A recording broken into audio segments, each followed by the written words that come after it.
buhing handumanan uban sa mga awit. Ado na kamay kaagyaw ka sa nagyan nga dili nimo mahimong hikalimtan. Kaagi sa kasa. Kapag iyasan o kabarutan nga hangtod karon, buhi pa o nagsamok sa imong panunduman. Kasinatiyan sa kalipay kalampusan o kadaugan, nga kapanaminan, makuhan o pagtulunan. Dan, suota ka ng akong mga pinangga, o ipadangan din sa atong tulmanon, mga buhing handumanan, uban sa mga awit.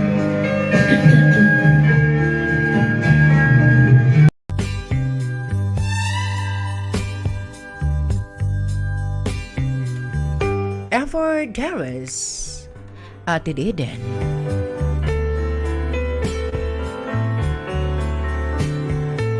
Sugo sa maing kamatasan, maayong hapon nga na kanimo Ate Eden. Ilabi na sa mga suki nga mga tikamanaw, suki nga mga magtatampog magtalambag, nining lanog, pinaminaw, makalingaw, mabulukon og matulun-anon, nga programa matag hapon nga tanan, ang mga buhing handumanan uban sa mga awit.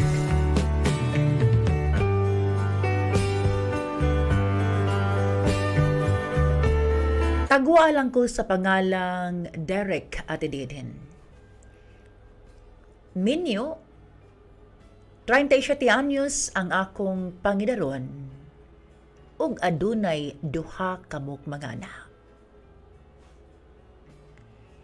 Ang akong suliran kabahin kini sa akong kaugalingon, sa akong kaugalingon nga panghuna-huna Ate Deden.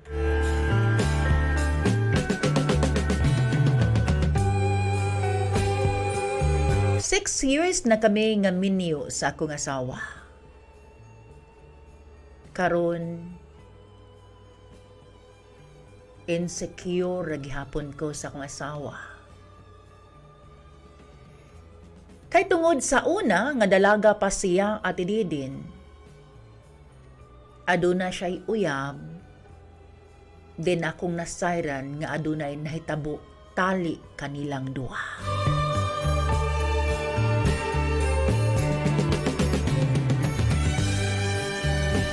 Nakahibalo ko da, auntie, niyatong uyab pa kami. May kini laging nahigugma og nagtuo nga madawat gyud ang tanan, basta gihigugma nimo, masekreto ka man diha og unsa pa. Basta nahigugma ka sa usa ka tawo, andam nimong kalimtan ang iyang kagahapon og dawato nimo siya. Apa noon sa ba hinuon Ate Din nga tungod siguro kay lagyo mi sa akong wife Ate Didin. Nagtrabaho ko layo sa akong pamilya. Panahon nga managlalis mi nga maglagot ko,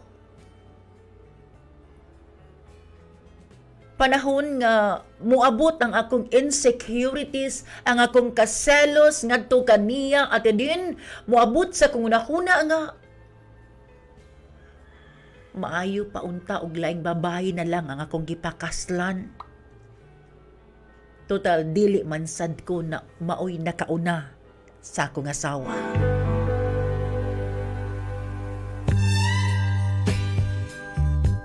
Musamot po ang akong gibati Ate Din kay grabe gayod ka maldita ang akong asawa Ate Din. Bisan gitarong na ako siya dala. Nga buutan mo nunta ko. Apan magsigi mig-away. Tungod lagi kay lagyo usab kami Ate Din. Siguro kung duol pa ko sa iyang kiliran, ma-patch up ra, ma-heart-to-heart talk, pili na kong mahikap, mapaminaw both sides namo. Pero kalayo man ko sa akong pamilya, sa akong asawa.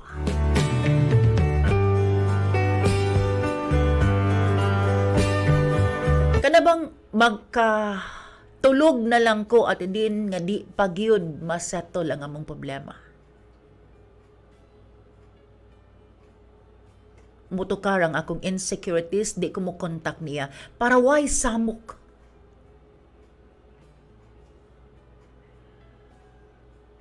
Nga makadumdum ko nga malditahas akong asawa, uy mura na bagog ako'y nakauna. Nga nasa kong nauna, may gani ako siyang gipakaslan.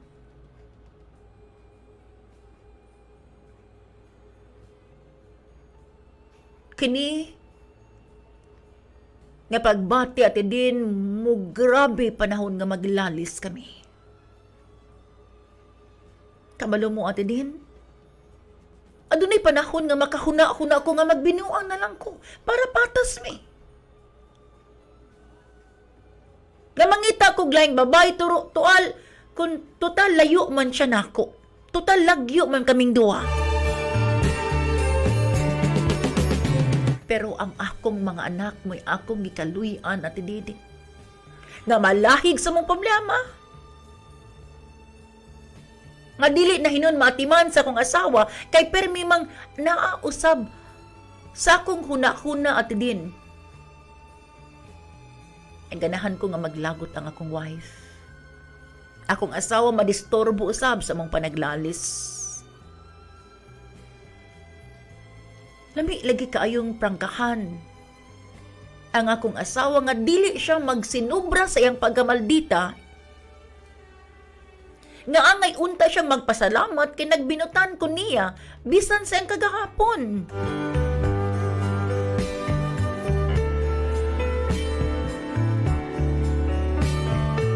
Asawa nga dili man tigong mukumbaba. Asawa nga dili man tigong magpasensya. Usahay ako na lamang ang mo-off sa kamera kung magtawagan na imiti kay para walay samok. Pero kay taas pa kay siya garbo ati din.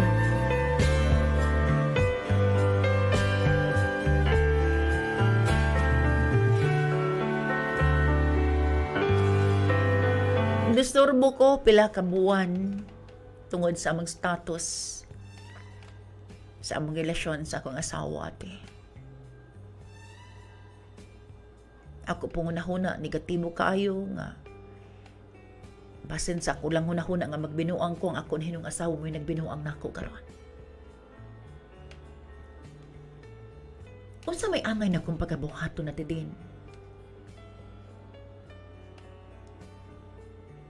Nga kung ang kunon kaniadto loving biya mi. I love her, hinungdan nga gidawat nako siya. But naglibog ko karon. Nganong miabot ni nga permi nga mag-init akong ulo. Daghan kong daotang gihuna-huna. And makatukmod ka na ako nga maghinumdum sa akong kagahapon o sa iyang kagahapon nga gidawat nako. Siya nga adunay laing nakauna kaniyang lalaki.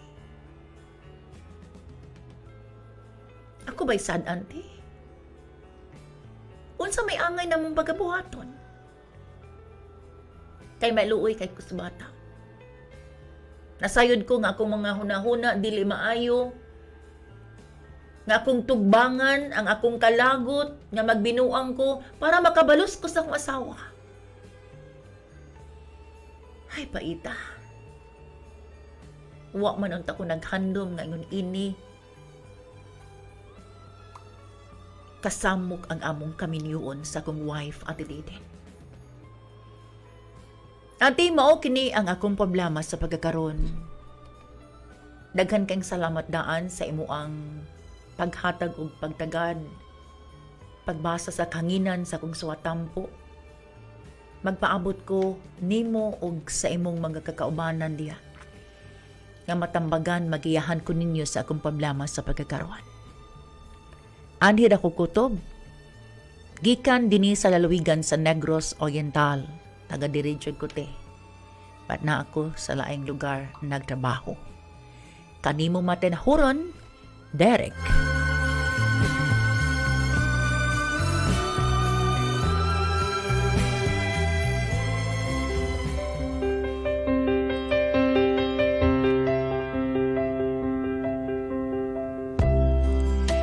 Dagan king salamat kinimo Derek sa imuang pag-share sa mga sawatampo karong hapuna. So lalaki ang atong letter sender Minyo. Unya nagproblema party usab sa ilang relasyon sa ilang wife. Oo. Ay, ko. Murag ako ang natugkad na disturb kayo ang atong letter sender karon niya. Uy, diha, nabi ka sa layo ha. Wala imong pamilya, pag-amping baya gayon. So, papalits, unsa may imo ang ika-sulti, ika-tanyag, ika-advise kang Derek sa iyang problema. Sa tanan, maayong hapon na kaninyong tanan. Manginauta nga anak mo sa luwas nga kahimtang karon tungod sa atong panahon, no? Especially katong nasa mga daplin sa suba o daplin sa dagat. Kay sa mga suba nga kung naagian ron, mga pitom na kabukpuro, gid ka brown. Brown jud Kay puro kaayo. gid ka baha.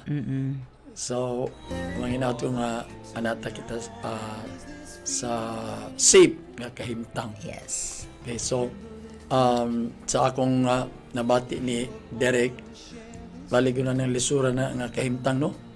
Kay bisan ako sa akong naman ako yung nasa ingon na nga butang no ba yung lisura. But anyway, una sa para nako kanang imong gibati kaniya is namutang to na sa sinugdan.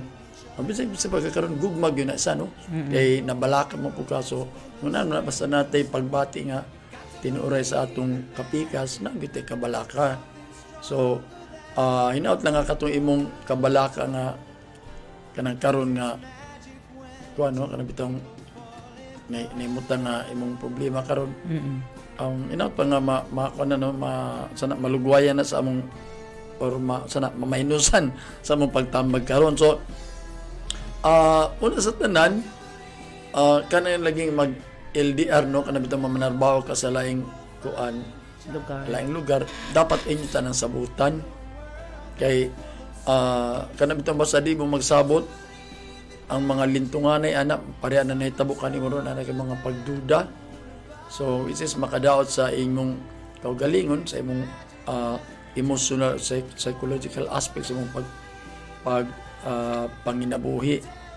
So kung siguro ambot lang, no, kay ang ako og gisabutan to ninyo murag okay na sa pero wa dagway mo magka kana ba ninyo gi tan-aw ang pros and cons anang mag LDR.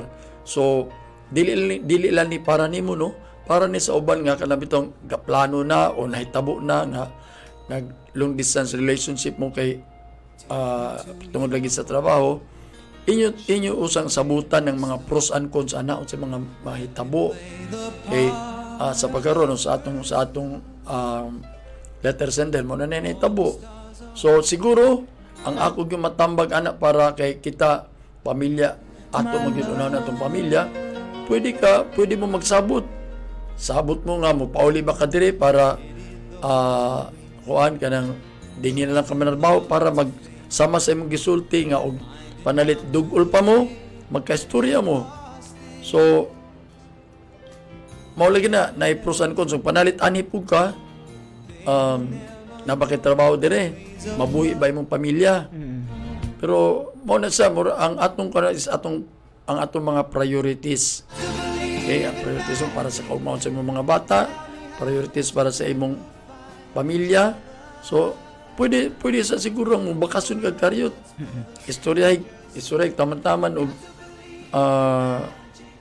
unsagay angay natong buhaton. Yes, ging ang punto ini ging is ang iha magyung gi usa sa problemahan niya is kana laging dili sila magkasanabos sa iyang wife, no, tungod kay maldita ang iyang wife unya mubalik din sa iyahang hunahuna ang past kay kani laging dili daw kuno siya nakauna sa mong babaye. So murag dili gyud siya lawom nga reason nga maoy kon kay mo man siyang gipakaslan, diba? Dili kato siya mo lagi na tungod na sa inyong sitwasyon makasulti ka ning unana mo na nga kung tambag pauli isuray ninyong duha unsa may man atong buhaton diri ra ko manarbaho makaya ra ba nato makabuhi ra ba ta sa atong anak kay palit makaya ra mo lagi na usanay hinungdan nganong makaingon ana ka guna-una tungod sa inyong pagkalagyo. So na kay pagduda. So sama si mong sulti, mas maayo nga magkasturya mo para masulbar na siya kay yung naron nga naara ka diya, naara po sa diri, yung magtawganera mo. Dayong wala di mo magkasinabot mas maayo na nga pauli. Para mag face to face. Story face to face mo and then maling na so naakay ka ng gingon nga nakay plano nga dautan pong buhaton. Muna gingon nga a mistake cannot be corrected by another mistake. Yeah. So may pareha og math no. Kay math negative times negative Correct. equals It's positive positive. man. So kanang ina na kanang mga sayop nato dili nato na dugangan og laing sayop kay mo kuan na sa mo samot. Oo. So well masabtan ra pud nako nganong nauna-una na nimo na gawna-una pugag unsay gibuhat ni sa mga asawa basin. Oo. So mao lagi na para nako ang pinakamaayo ana pauli istoryahe dayong sabot mo kay para nako mo guna say unang paagi nga para masulbad ng imong problema. So siguro kung ang imong asawa og manaanak ka dire di na pud na sa magminalita mag-atubangan na mo no kay dapat mo respetan ka kay nabali ba ni mo paningkamot og nanarbaho ka sa layo. Yes. Yeah. Og wa ta masayod papalit og the same po sila feelings nga nagunahon negatibo ang wife ngadto sa bana. Oo, ingana na ba so at least to clear things. Mas maayong mo uli sa paningkamuti nga magkauli. Once and for all ba para kay kung may mo ayo nagpa dugaya kay damor nga madugay na madugay gid po na masulbar. Atong personal nga minsay alang sa atong letter sender nga si Derek. Ang conflict sa managtiayon bisan manag-uyab sagad magsugod lang sa gagmay nga mga butang bisan pa sa di pagkasinabot sa color estilos pagsulob sin naguban pa dayon mo spiral ngadto sa lain-lain nga mga issues. Ang gamay nga mga butang mahimo ng dako to the point nga ma-threaten ang relasyon. May tabo kini kung ang usag-usa dunay mga issue against sa usag-usa nga wa ikasulti og diha na manggawas kung mag-away na. Mauna nga gikan sa gamay nga away, wa gyud hinungdan mudako gyud ang problema og maayo kay natingob sa pagpagawas. Nag-ehanay sa pagpagawas og bumba ang manigtaayon o manag-uyab. Sama sa nitabo karon nga deep inside you, gilasan di ay ka sa imong asawa nga nilabtan sa laing lalaki unya nagminaldita. Ang angay unta nga di ka mag-ingon ana kay di na siya virgin. But imo gihapon siyang gipakaslan. Di na maubaya ha, imo siyang gipakaslan kay nagugma kaniya. Ang issue sa iyahang pagamaldita is separate. Tungod lang ba kay ang babae di na virgin magpaitoy-itoy lang sa mga lalaki? Imo siyang asawa ginahan sa imong mga anak, she deserves your respect bisan unsa ang iyang past. Tan-awa og gunahuna og maayo kun unsa ang ugat sa inyong mga away. Nagduda ba siya duna kay lain og dunay laing tawo nga nakasulti niya sa imong behalf? Like your family member unya nagkinahanglan nga i-patch up ang unsa man ang inyong giawayan with the intervention sa inyong duha ka mga pamilya. Kinahanglang musabot ka nga kung ikaw na-stress sa trabaho diya, ang pag-atiman sa mga anak stressful biya usab. Magsinabtanay mong duha, no doubt buutan ka. Busa ikaw ang sabot sa mga asawa kay kining kaminyoon, no return, no exchange.